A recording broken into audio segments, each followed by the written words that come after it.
So, see, this is practical question. Question number 1. C of Chennai supplies goods to B of Bangalore.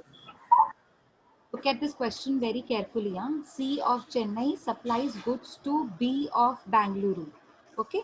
C has to send the goods to delivery. C has to send the goods for delivery from Chennai to Bangalore. A send the goods to B on 30 October. ये A नहीं होना चाहिए, C होना चाहिए ना. C send the goods to B on 30 October 2017. ठीक है ना, मतलब गुड्स कभी जा रहे हैं बी के पास 30 अक्टूबर 2017. ठीक है. Turnover of C in the previous year was 2 crore, मतलब 1.5 करोड़ से ऊपर है, यानी कि ये कॉम्पोजिशन स्कीम नहीं ले सकते हैं. ठीक है. Find the time of supply in the following different scenarios. अब ये ना आपको है ना अलग अलग सिनेरियोस दिए हुए हैं. अब देखो, रिमूवल ऑफ गुड्स 30 अक्टूबर. आपको याद होगा मैंने आपको बताया था ड्यू डेट ऑफ इनवॉइस वो होता है अगर आपके गुड्स मूवमेंट वाले गुड्स है. मूवमेंट एक होता है नो मूवमेंट, एक होता है मूवमेंट. देखो, अब आपका ना शोरूम है, आप शोरूम सेटअप कर रहे हो. ठीक है. तो आपने शोरूम जो सेटअप किया किसी और प्लेस पे, कहीं और सिटी में, और वहां पे वर्क स्टेशंस लगाए, कंप्यूटर इंस्टॉल किया, टेबल रखा, तो ये गुड्स आपके मूव नहीं हो रहे हैं, वहीं का वहीं पे शोरूम में इंस्टॉल हो रहे हैं ना, तो इसे कहते हैं नो मूवमेंट ऑफ गुड्स. लेकिन कुछ गुड्स होते हैं जिनको आपको ट्रांसपोर्ट करना पड़ता है, एक जगह से दूसरी जगह तक भेजना होता है, उसे कहते हैं मूवमेंट ऑफ गुड्स. तो आपको याद होगा मैंने कल वाले लेक्चर में आपको बताया था मूवमेंट ऑफ गुड्स के टाइम पे हमेशा याद रखो जो हमारा ड्यू डेट ऑफ इनवॉइस होता है वो होता है रिमूवल ऑफ गुड्स वाला डेट. आपको याद होगा ये, जिस दिन हम लोग मूवमेंट जब हम गुड्स को मूवमेंट के फॉर्म में लेकर आते हैं तब कौन सी डेट इंपॉर्टेंट होती है, रिमूवल ऑफ गुड्स. और जब मूवमेंट नहीं होता है तो डिलीवरी टू द कस्टमर, मतलब जिस डेट पे गुड्स डिलीवर होते हैं कस्टमर के पास. ठीक है ना. तो अब हमारे क्वेश्चन में सबसे पहला क्राइटेरिया दिया हुआ है रिमूवल ऑफ गुड्स. अगर आप देखोगे तो रिमूवल में 30 अक्टूबर फर्स्ट सिनेरियो. तो आप है ना यहाँ पे तीन अलग अलग केसेस हैं. फर्स्ट केस में रिमूवल ऑफ गुड्स का डेट क्या है, 30 अक्टूबर. तो अंडरस्टूड है date of issue of invoice भी क्या होगा, ड्यू डेट.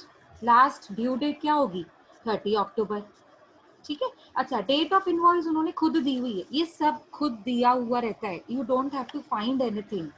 ठीक है ना, सब दिया हुआ रहता है. अब डेट ऑफ इनवॉइस कितना है, 30 अक्टूबर. ड्यू डेट क्या होना चाहिए, सेम डेट जो रिमूवल की है, 30 अक्टूबर. ठीक है. अब date of payment entered in books of accounts and date of payment credited in books of accounts, दो डेट्स हैं और दोनों क्वेश्चन में मिली हुई हैं. ये क्वेश्चन है आपके लिए. और ये जो टाइम ऑफ सप्लाई है ना, ये आपका आंसर होना चाहिए. ठीक है. तो अब date of payment entered in the books of accounts कितना है, 31 अक्टूबर. चलो, इतना तो पता चल गया कि 31 अक्टूबर 30 अक्टूबर के बाद आता है, मतलब ये डेट तो आउट हो गई.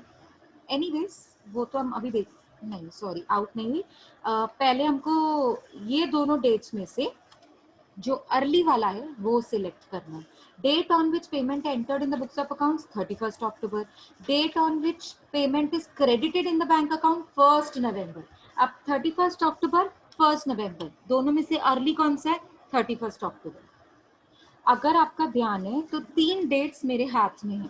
पहला date of issue of invoice 30 October, last date 30 October जब हम इनवॉइस इशू कर सकते हैं, और date of receipt of payment अभी अभी हमने सिलेक्ट किया 31 अक्टूबर. तो अब आपके पास तीन डेट्स हैं, तीनों में से अर्ली कौन सा है, ऑफ कोर्स 30 अक्टूबर. तो ये होगा आपका 30 अक्टूबर टाइम ऑफ सप्लाई. ठीक है. ये आपको आंसर देना नहीं है, पर ये ना क्यों आपका लास्ट कॉलम क्या बोल रहा है कि आपने कौन सी डेट उठाकर आपने आंसर दिया. कौन सी डेट है ये, date of issue of invoice. तीनों में से वही अर्ली है ना, इसके लिए आपने date of issue of invoice को सिलेक्ट करके आंसर लिखा है. ठीक है. अब सेकंड सिनेरियो देखिए. सेकंड सिनेरियो में रिमूवल ऑफ गुड्स कभी हो रहा है, 30 अक्टूबर. तो मतलब समझने वाली बात है, last date issue of invoice भी क्या होगा, 30 अक्टूबर. एक डेट मुझे मिल गई ड्यू डेट वाली, 30 अक्टूबर. अब date of issue of invoice क्या दिया हुआ है क्वेश्चन में, 2 नवंबर। ठीक है, 2 डेट्स मिल गई अब मुझे। लास्ट डेट होती है date of receipt of payment. तो एक दिया हुआ है entered in books of accounts 31 October और credited in bank account 1 November. इन दोनों में से पहला कौन सा है, 31 अक्टूबर। अब आपके पास तीनों डेट्स आ गई, ये देखो, second column, third column, fourth column. तो इन तीनों में से अर्ली कौन सा है, 30 अक्टूबर। ठीक है, और ये आपने कौन सा वाला सिलेक्ट किया, 30 अक्टूबर, यहां से सिलेक्ट किया। मतलब ये कौन सी डेट थी, last date of issue of tax invoice. तो वही उसे लास्ट में आंसर बताएगी ये कौन सी वाली डेट है। ठीक है, और लास्ट सिनेरियो देखिए, रिमूवल ऑफ गुड्स कौन सी डेट है, 30 अक्टूबर। मतलब ड्यू डेट भी कौन सी होनी चाहिए, 30 अक्टूबर। अच्छा, date of issue of invoice क्या है, 28 अक्टूबर, 2 दिन पहले। अच्छा, बुक्स में कौन सी डेट एंटर करी थी पेमेंट की, 27 अक्टूबर। और बैंक अकाउंट में कब क्रेडिट हुआ, 26 अक्टूबर। दोनों में से अर्ली 26 अक्टूबर। अब आपके पास तीनों डेट्स हैं, 28 अक्टूबर, 30 अक्टूबर एंड 26 अक्टूबर। तो आप बताएं तीनों में से कौन सा अर्ली है, डेफिनेटली 26। और ये 26 कौन सी वाली डेट थी, date of payment credited in the bank account. और वही वो लास्ट में वो रीजन बता रहे। इतना क्वेश्चन क्लियर है सबको, क्लियर है सबका? इसमें कुछ डाउट है तो पूछो, नहीं तो आगे बढ़े। Is it clear everybody? Come on, give me answers. Clear है ना?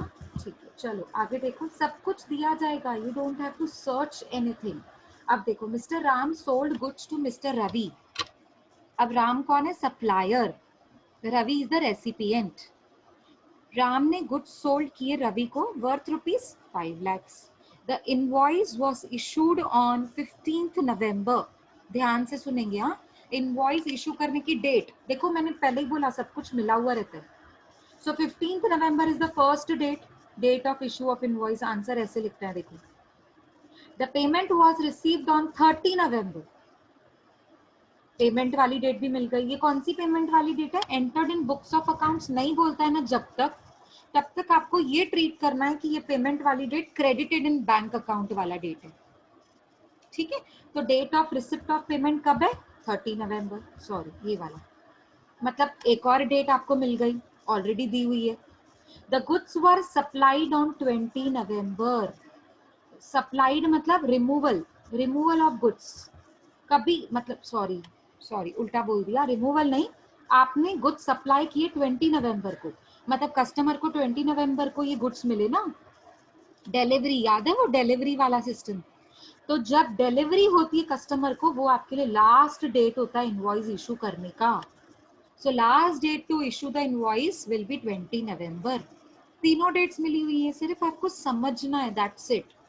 Find the time of supply of goods. ये टर्नओवर को ना आप ज्यादा देखो ही मत, वो टर्नओवर है ना ऐसे ही दिया हुआ है, वो कॉम्पोजिशन स्कीम ले सकता है कि नहीं, वो हार्डली मैटर्स। ठीक है, तो वो तो आपको बताएगा कि इसने कॉम्पोजिशन स्कीम ले रखी है, तब जाके वो कॉम्पोजिशन स्कीम वाला एप्लीकेबल होगा।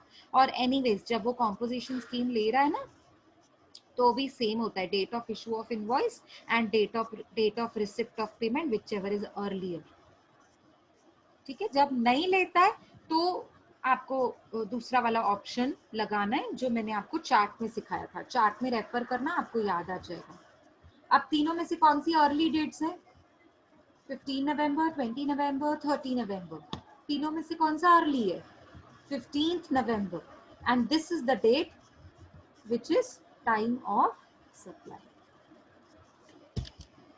ठीक है,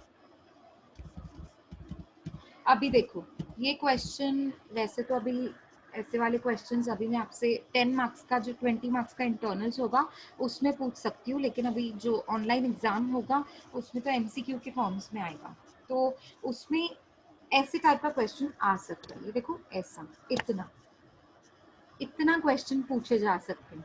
तो आपको आंसर करना है time value of, sorry time of supply. ठीक है ना? क्वेश्चन क्या है देखिए, measures x limited being a manufacturer, just give me 1 minute, see, Measures X Limited being a manufacturer sold goods to Measures Y Limited, wholesaler, and issue invoice for the same on 1st of August 2017. Now, this is the date of issue of invoice, which is already given. Find the time of supply of goods in each of the following independent cases. Measures X Limited removes, first case है हाँ, Measures X Limited removes the goods for the delivery to Measures Y on 16th August 2017. चलो, I'm giving you 2 minutes to recognize first case में time of supply क्या होगा. ठीक है, अब आपके पास यहाँ पे दो डेट्स अवेलेबल हैं, एक date of issue of invoice, एक रिमूवल ऑफ गुड्स. तो removal will be treated as date of due date. So there are two dates and the earlier of two will become time of supply. So this is written here. You can refer it from here. See, this is the first answer. Is it clear to everybody?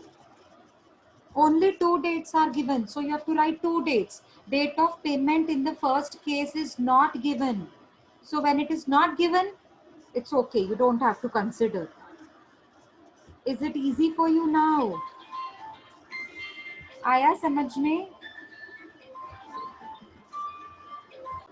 Now second case is, ऊपर वाला case same रहेगा, Measures X being a manufacturer sold to Measures Y wholesaler issued the invoice on 1st August. ये same रहेगा, ये common question है, 1st August issue the invoice. अब आप second question पढ़ी क्या है, Measures Y collected the goods from the premises of Measures X Limited on 10th August. मतलब ये Measures Y को डिलीवरी कब हुई, कलेक्ट मतलब उसको फाइनली हाथ में गुड्स कब मिले, डिलीवरी वाला सिस्टम है ये.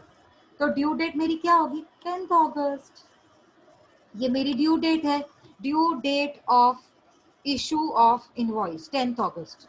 And what is the date of issue of invoice, 1st August. So whichever is earlier you have to take it as time of supply. बताइए दोनों में से पहला कौन सा आ रहा है?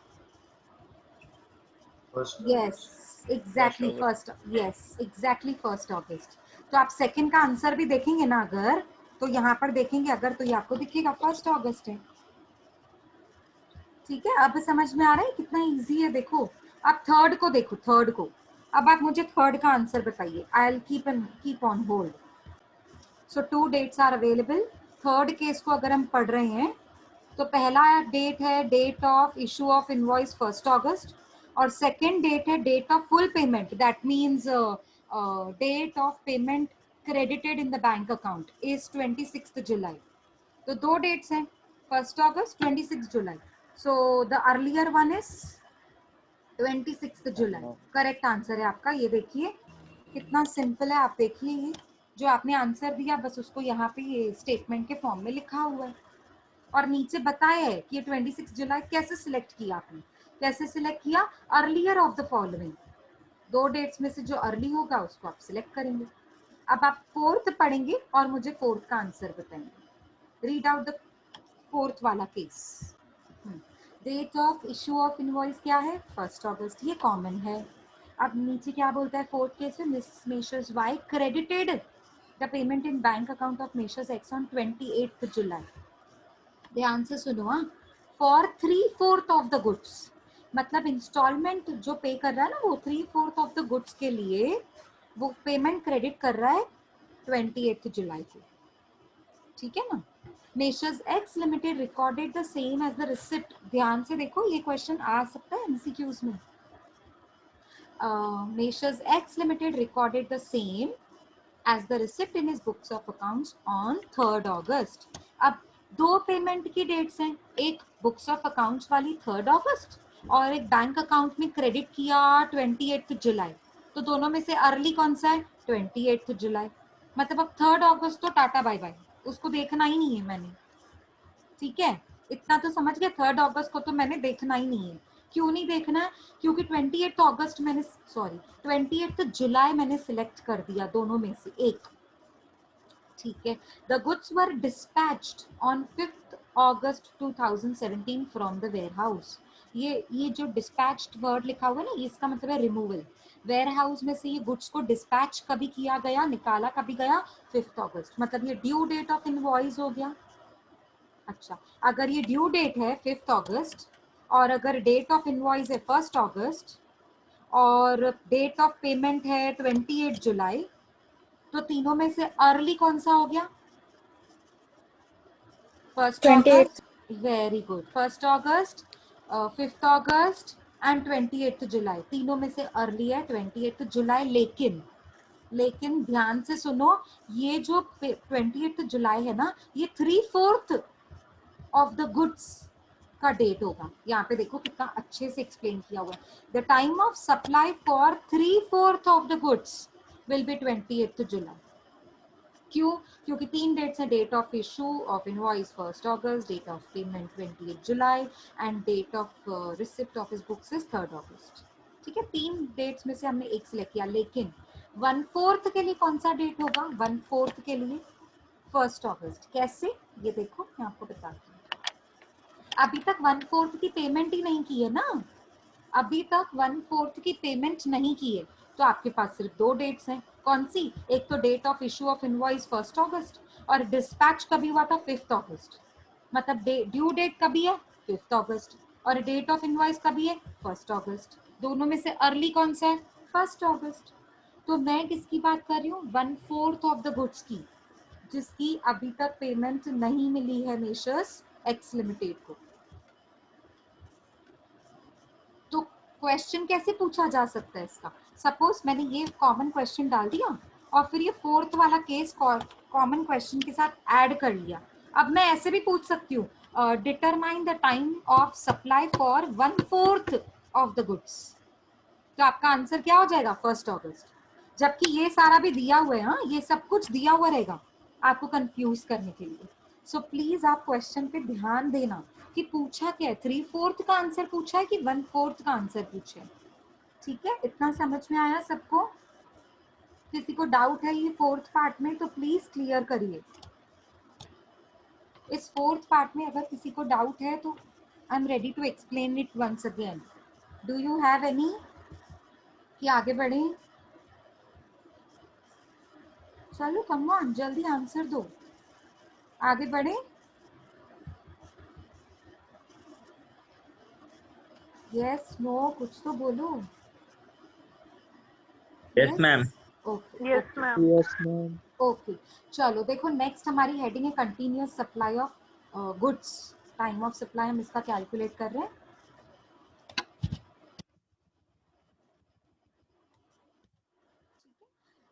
इसका आपको मैंने पहले ही सिखाया था कल वाले लेक्चर में।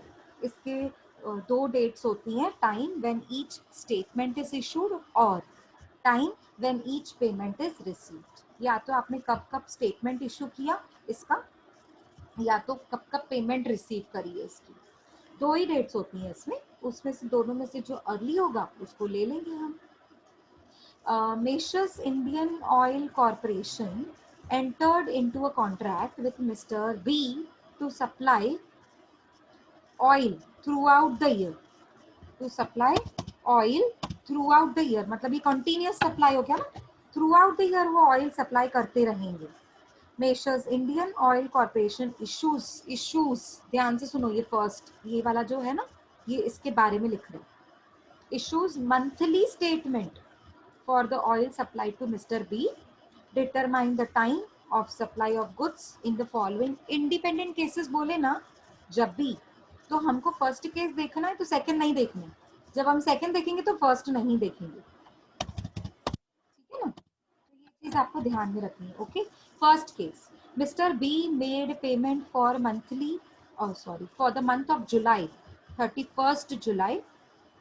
ऑन 31st जुलाई को वो पेमेंट कर रहे हैं, कौन से मंथ के लिए? जुलाई के लिए। एंड मेशर्स इंडियन कॉर्पोरेशन जो सप्लायर है issued the statement for the month of July on 8th August। देखो कितना क्लियर कट लिखा हुआ है, मतलब आपको कुछ भी सर्च करने की जरूरत ही नहीं है। अब देखो मेरे पास 2 डेट्स होनी चाहिए, time of each statement is issued. आपने मतलब supplier Indian oil corporation company, आपने मंथली स्टेटमेंट कभी इशू किया जुलाई के लिए 8 अगस्त को, तो एक डेट आपको मिल गई, फर्स्ट वाली डेट 8 अगस्त। अच्छा, तो बी आपको पेमेंट कब कर रहा है, आपने पेमेंट कब रिसीव करी, 31 जुलाई। दोनों में से अर्ली कौन सा है, come on give me answers, दोनों में से, वेरी गुड सुप्रिया, 31 जुलाई। तो 31 जुलाई जो है ना वो पेमेंट वाली डेट है, और जो स्टेटमेंट वाली डेट है वो 8 जुलाई है, सॉरी 8 अगस्त है। तो कॉमन सेंस है, तो 31 जुलाई तो सिलेक्ट होगा। आपको समझ आया, सब कुछ रेडीमेड अवेलेबल है, आपको सिर्फ ये वाला कंडीशन याद होना चाहिए। अगर यही याद नहीं होगा ना तो फिर कुछ नहीं कर पाएंगे। इतना चैप्टर सिंपल होने के बाद भी आप मार्क्स लूज करोगे। मतलब ऐसा वाला क्वेश्चन आ सकता है जो मैंने हाईलाइट किया हुआ है, और आपने आंसर बताना है। अब ये हेडिंग नहीं आएगी कंटिन्यूअस सप्लाई ऑफ गुड्स, ये हेडिंग तो मैंने आपको अभी लेके रखी है। एग्जाम में सिंपल ऐसा क्वेश्चन आएगा and you have to answer time of supply, that's it। अब कंडीशन कौन सी लगानी है, ड्यू डेट वाली कि ये वाली, वो आप देखना। अंडरस्टूड है, थ्रू आउट द ईयर लिखा हुआ है, मतलब ये तो पूरा साल भर ही आप सप्लाई करते रहेंगे ना, तो कॉन्टिन्यूअस सप्लाई हो गया ये। कॉन्टिन्यूअस के केस में आपने दो कंडीशंस को, डेट्स को ध्यान में रखना है, each statement is issued and payment is received वाली डेट। ठीक है, चलो सेकंड क्वेश्चन का आंसर देखिए। Messrs Indian Oil Corporation issued statement for the month of August on 5th September। कोई बता सकते हैं 5th सितंबर कौन सी डेट है, कौन सी वाली कंडीशन है, पेमेंट की स्टेटमेंट, दो डेट्स हैं, कौन सी है, फिर से बोलेंगे, स्टेटमेंट से statement, very good. The payment for which not received till 30 सितंबर, 30 सितंबर तक भी उसकी पेमेंट नहीं मिली है, मतलब 30 सितंबर के बाद पेमेंट मिली है। देखो मेरी बात ध्यान से सुनो, जिसका मैंने आपको स्टेटमेंट इशू किया ना अगस्त के मंथ का, कब इशू किया था, 5 सितंबर। अभी तक तो मुझे पेमेंट भी नहीं मिली है 30 सितंबर तक, मतलब 30 सितंबर के बाद पेमेंट मिलेगी। तो अंडरस्टूड है, इस केस में मेरा टाइम ऑफ सप्लाई क्या होगा, बोलो टाइम ऑफ सप्लाई क्या होगा इस केस में, 5 सितंबर। वेरी गुड, वेरी गुड, क्योंकि 30 सितंबर तक तो अब तक तो पेमेंट भी नहीं मिली है, मतलब पेमेंट वाली डेट तो हमको पता ही नहीं है, 30 सितंबर के बाद कभी भी पेमेंट मिल सकती है। ठीक है ना, तो अंडरस्टूड है, 5 सितंबर आपका टाइम ऑफ सप्लाई होगा। ये देखो आंसर लिखा हुआ है, ठीक है, पहले आंसर लिखा हुआ है और फिर नीचे उन्होंने एक्सप्लेनेशन दी है, अर्लीस्ट ऑफ द फॉलोइंग। ठीक है ना, नेक्स्ट क्वेश्चन है अभी रिवर्स चार्ज। रिवर्स चार्ज के आपको कंडीशंस याद होनी चाहिए। हाँ, गुड्स के लिए 3, सर्विसेज के लिए 2। आई होप आपको याद है। हाँ, ठीक है। Mister A a registered person received goods from mister B. ध्यान से देखो, mister A a registered person, mister A कौन है, रजिस्टर्ड है, वो खरीद रहा है, रिसीव कर रहा है goods from mister B. An unregistered dealer, अब जो बेच रहा है ना वो अनरजिस्टर्ड डीलर है, और जो खरीद रहा है वो रजिस्टर्ड डीलर है। यहां से ही मुझे समझ में आ गया ये रिवर्स चार्ज है। ये कभी हेडिंग लिखकर नहीं आएगी ये वाली, ये आपने समझना है कि ये केस कौन सा है, रिवर्स चार्ज है कि नहीं, ये कभी नहीं लिख कर आएगा। तो अब तो समझने वाली बात है ना, जो खरीद रहा है वो रजिस्टर्ड है, जो बेच रहा है वो अनरजिस्टर्ड है। तो जो बेच रहा है सप्लायर, जब वो है ही अनरजिस्टर्ड तो वो टैक्स कैसे भरेगा, इसीलिए अगर वो टैक्सेबल गुड्स को बेच रहा है तो टैक्स कौन भरेगा, रेसिपिएंट। और रेसिपिएंट टैक्स कब भरता है, in case of reverse charge mechanism. इतना तो समझ आ गया। अब आगे देखो, mister B issues invoice on 1 July 2017, find the time of supply in the following independent cases. अब आपको एक डेट तो पता है, इशू ऑफ इनवॉइस 1 जुलाई, दूसरी डेट क्या होती है, date of receipt of goods, ठीक है, और थर्ड डेट क्या होती है, immediately after 30 days 30 days. yes from the date of issue of invoice. Very good, जिसको भी याद है keep it up, very good, क्योंकि ये डेट्स ही हैं जो आपको पूरा चैप्टर क्लियर करने में हेल्प करेंगी. तो गुड्स के टाइम पे 3 डेट्स, सर्विसेज के टाइम पे 2. मैं रिवर्स चार्ज की बात कर रही हूँ, फिर मत बोलना मैम ने क्या बोला था ये 2-3. फॉरवर्ड चार्ज हो गया हमारा, रिवर्स चार्ज में आ जाओ. ठीक है, अब देखो mister A receives the goods on 15 July, मतलब ये वाली कौन सी डेट है, रिसिप्ट ऑफ गुड्स 15 जुलाई. अच्छा, date of issue of invoice 1 July. तो 1 जुलाई में 30 डेज को ऐड करिए, क्योंकि थर्ड लिमिट क्या है उसकी, 30 days, sorry immediately 30 days after the date of issue of invoice, आपको याद हो अगर तो 1 जुलाई में 30 ऐड करेंगे तो 31 जुलाई. ठीक है, तो सेकंड डेट मिल गई 31 जुलाई. Payment of which is not made yet, मतलब अभी हमारे पास 2 ही डेट्स हैं, क्योंकि पेमेंट अभी तक हुई नहीं है ना, तो 2 डेट्स हैं. एक है 31 जुलाई, एक है 15 जुलाई. चलो बताओ आंसर क्या होगा, फर्स्ट का आंसर क्या होगा, 15 जुलाई. Very good. अब है ना, अगर स्टूडेंट्स ने 31 जुलाई नहीं लिखकर डेट ऑफ इनवॉइस लिख दिया 1 जुलाई, तो आपका आंसर भी रॉन्ग हो जाएगा, क्योंकि आंसर तो 1 जुलाई हो जाएगा ना, फिर 15 जुलाई 1 जुलाई, तो आंसर हो जाएगा 1 जुलाई.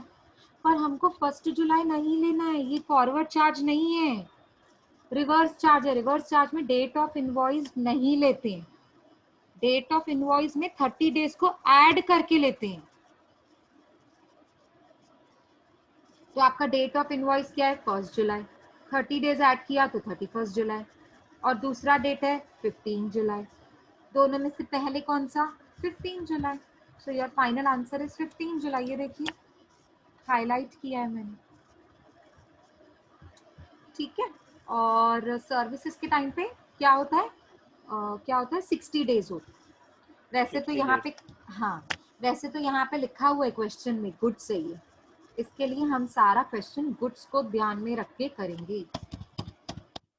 ओके, चलो सेकंड केस क्या बोलता है, mister A received goods on 3 अगस्त और पेमेंट कभी हुई है 4 अगस्त. चलो सबसे पहली डेट कोई बताएगा, सबसे पहली डेट कौन सी है, सबसे पहली date, date of receipt of goods 3 August. अच्छा, second date, date of payment 4 August, और third date 30 days after the date of invoice issued. ठीक है, इमीडिएटली आफ्टर 30 डेज, मतलब इनवॉइस कभी इशू हुआ था 1 जुलाई, उसमें 30 डेज ऐड करेंगे तो 31 जुलाई.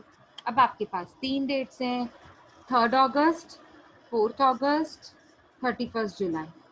कोई बताएगा फाइनल आंसर, यस 31 सुप्रिया, जुलाई। वेरी गुड, 31 जुलाई. ये देखिए आप, मैं हाईलाइट कर रही हूँ सेकेंड पार्ट के आंसर को, स्क्रीन पे देखो मिलेगा, सेकेंड पार्ट का आंसर है ये 31 जुलाई. अब थर्ड पार्ट को पढ़ेंगे. Mister A made the payment on 8 July, payment वाला डेट 8 जुलाई. Received the goods on same date, मतलब दोनों डेट्स 8 जुलाई है. कौन सी दोनों, date of receipt of goods, date of payment, दोनों 8 जुलाई है. लेकिन इशू कब हुआ था इनवॉइस, 1 जुलाई, उसमें 30 डेज ऐड करेंगे तो 31 जुलाई. कौन सी दोनों में से पहले आ रही है, दोनों में से पहले कौन सी आ रही है, 8 जुलाई की 31 जुलाई. Very good. 8 आपका थर्ड का आंसर होगा 8 जुलाई. अगर आपको स्क्रीन दिख रही है ध्यान से तो आप देखिए, थर्ड का आंसर मैंने हाईलाइट किया, 8 जुलाई. देखो कितना इजी है ना. अभी हम सॉल्व नहीं कर रहे हैं इसको, क्योंकि टाइम वेस्ट होगा ना अपना, इसके लिए आप उसको अच्छे से रेफर करो, घर पे बैठकर सॉल्व करो बाद में. ठीक है ना, अपना फ्री टाइम निकाल कर थोड़ा प्रैक्टिस करो उसको, तो आपको और अच्छे से, मतलब इसको तो प्रैक्टिस करने की भी जरूरत नहीं है, ये तो सिर्फ आपको रिवीजन करने के लिए काम आएगा. अब नेक्स्ट है आपका last, mister A received goods on 10 July, मतलब date of receipt, date of